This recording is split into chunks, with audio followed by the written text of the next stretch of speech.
Welcome to the discussion of part two, chapter five. So, this was an interesting chapter, one that we've been waiting for, the arrival of Pyotr Petrovitch Luzhin, Dunia's fiance, to come and make himself known to Raskolnikov. He had said his mother's letter was saying, like, oh, he's coming to see you, and, kind of like, oh, please be on your best behavior. Like, all of our happiness rests on this. But we know that Raskolnikov's response to that letter was kind of like, absolutely not, over my dead body is my sister going to marry this guy.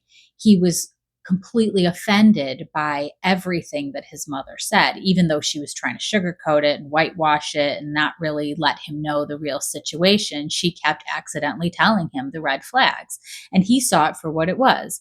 You've got this, self-made rich guy, rich recently. He's got his fortune made. He's a lawyer. He's very important. He does business.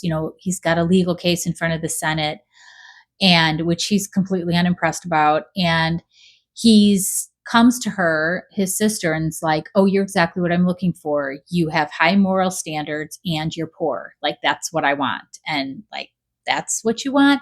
Raskolnikov understands he wants this so that he can always have the upper hand over his sister in their marriage. He can always be like, you owe me everything. You would have nothing. You would be like back poor in the country if it wasn't for me. And he doesn't want his sister in this type of marriage. This guy is twice as old as his sister. And yes, he has money, but he knows his sister doesn't love him. She prayed all night, pacing, worrying, deciding what to do. This wasn't an easy decision for her. This isn't what she wants. Of course, like any woman, she wants to be swept off her feet and, fall in love. And now she's basically trading that. She's selling that type of a dream away in the hopes that this guy, marrying this guy, can solve all of their troubles. And their troubles are really Raskolnikov and his inability to finish school. And they think if they can just get him in a position where he can have a good job, finish school, and that someday he could be Luzhin's partner. Raskolnikov is like, something else has to happen because this marriage is not happening over my dead body. He's just absolutely no. So when Luzhin comes in, Luzhin really doesn't know what he's walking into. So he walks into the room, and because he's so pompous and conceited, he has this whole air of like this disgust, like all of it's beneath him. This disgusting room is like a complete hovel.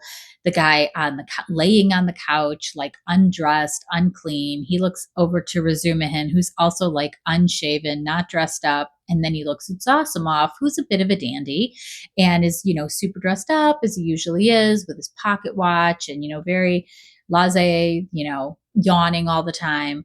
And he addresses him, hoping that's Raskolnikov. And he's like, Raskolnikov, a student, a former student. And Zosimov's like, no, this is him on the couch.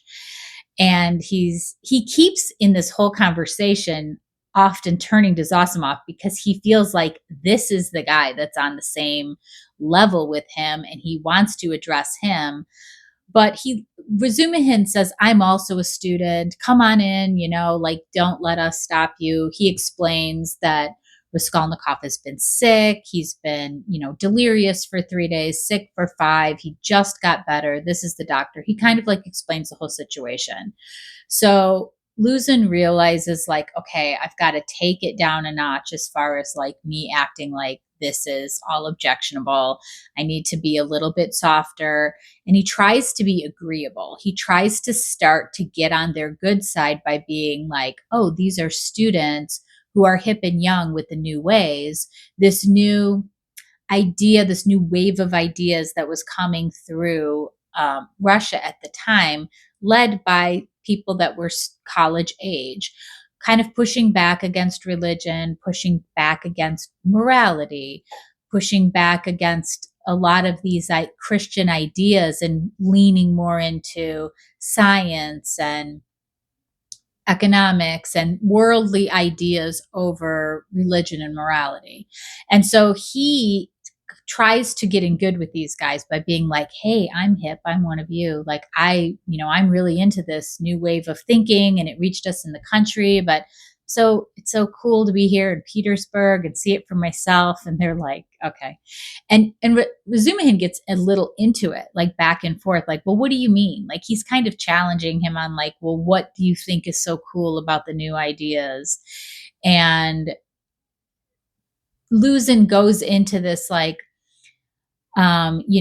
if like sharing stuff with your neighbor, that's outdated. Like this, if I give him half my coat, then each of us only has a half and none of us is fully clothed. It's better to, find my own wealth and fully clothe myself. And from there, I can help my neighbor. This idea that like in today's terms, like, put the air mask on yourself before helping your neighbor if the plane's going down. He's saying that that makes more sense to him, to be more like self-preservation, and then everybody will do better from that. And Razumihin's like, yeah, that's like yesterday's, that's last year's. I'm bored with that talk, and that we've been talking about that for 3 years. It's getting nowhere.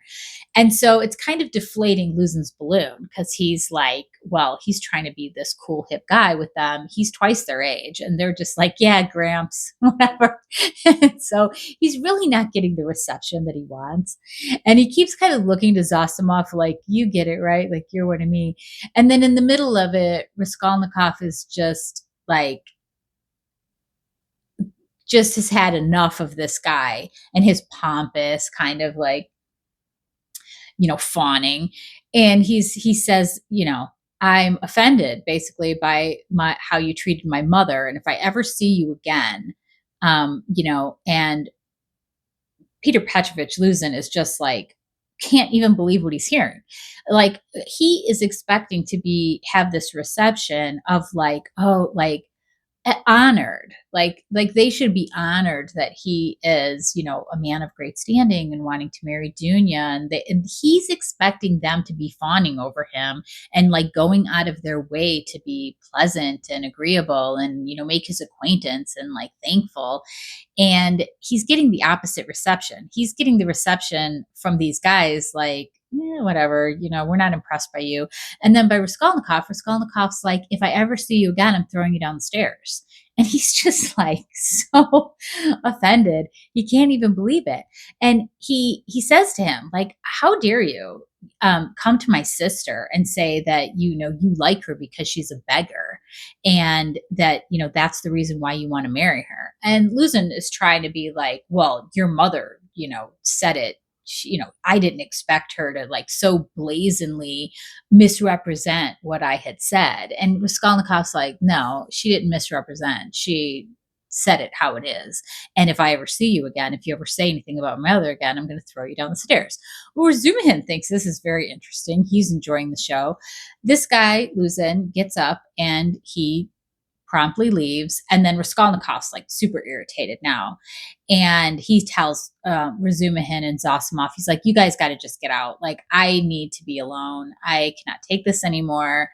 And, Raskolnikov he's already an antisocial character. And he has been used to not seeing anybody, not talking to anybody. He's been in depression. And now, since he's been sick and Razumihin has come into his life, he does not have 2 seconds to himself. Like, Razumihin is in there, all up in his business, bringing Zossimov every 5 minutes. Nastasya's in there. Everybody's looking in on him. Now he's been dealt with, Pyotr Petrovitch Luzhin, and he's just like, you guys got to give me some space. So they leave. And on the way out, they're talking. Razumihin and Zossimov are talking, and Zosimov's like, he's got to stop getting excited about things. Like he needs like something else, like something good to happen. Like he just keeps getting, excited over things like this. Luzhin situation wasn't a good situation for him. And Razumihin notices that the only time he really seems to be interested in anything is when you and I are talking about the murder. And Zosimov's like, like, yeah, let's discuss that later at the party tonight. You tell me what you've noticed and I'll tell you what I've noticed. And so, as Razumihin had said before, there's a party that's going to happen tonight, and his uncle is going to be there, who is an investigator.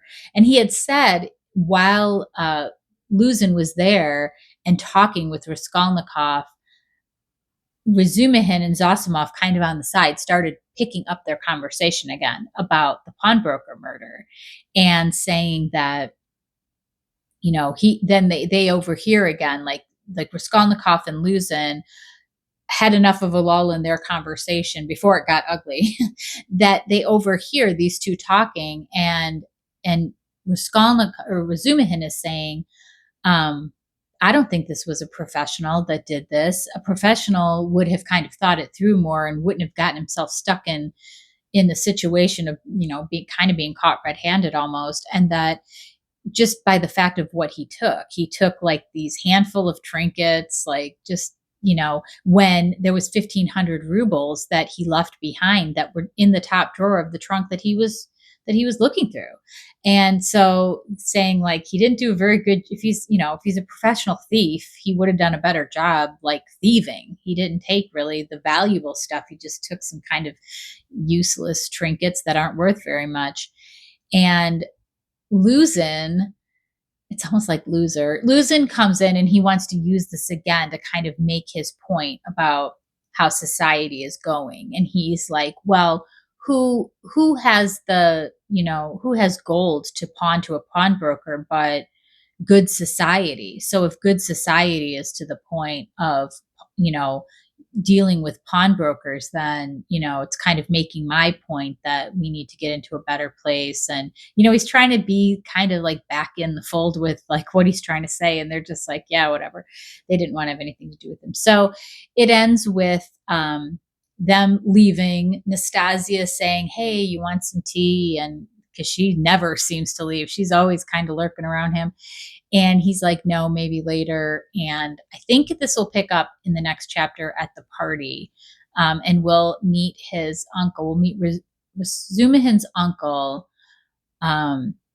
Porfiry, who is the investigator. And that was the other thing, was that Razumihin was saying that his uncle has gotten all of the pledges. So like all of the other stuff that Raskolnikov did not steal, all of these pledges, he's kind of figured out like all the different people who had gone to see her. And he's like, how did he get the pledges? How did he do that? And he's like, well, some people, kind of came forward. Some of them had names on it. So they're kind of going through the list of all the different people who had pledges with her. Cause it kind of makes sense that if you had this pledge with this woman, you had it, you pawned it with her, and now she's dead. Like you want to go back and get it. Like maybe, and like you don't have to pay her back anymore because she's dead. So a lot of people probably came forward and was like, well, give me back my watch, give me back this, because now I don't owe this money anymore because she's dead and her sister's dead. And there's really like, her will was that everything was going to go to some monastery. So a lot of people have come forward. He's been tracking people down. And I mean, it's kind of probably what they're looking into is like, it was probably somebody who had pawned it that killed her, somebody that was a customer of hers. And so his uncle has been going through that list of people. And so that's what he was talking about to Zossimov. So anyways, we've met Luzhin. Him and Raskolnikov have had words, and we're going to find out what happens next with Razumihin's uncle and at this party. And I will catch you in chapter 6.